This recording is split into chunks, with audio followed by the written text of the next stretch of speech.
आज ना सकाळी उठायला लेट झालं, मग नाश्त्याचा तर टाईम निघून गेलेला.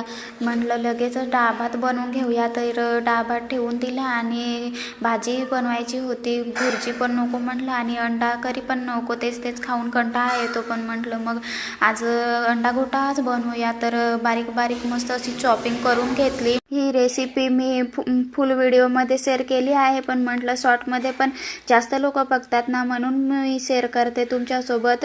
तर इथं मी कढई ठेवली आणि त्याच्यात मस्त कट केलेला कांदा टाकला. तो मऊ होईस्तोवर छान असं परतवून दिलं आणि त्याच्यात एक टमॅटो पण टाकला आणि थोडंसं मीठ टाकलं, म्हणजे लवकर टमॅटो मऊ होतो आणि शिजतो.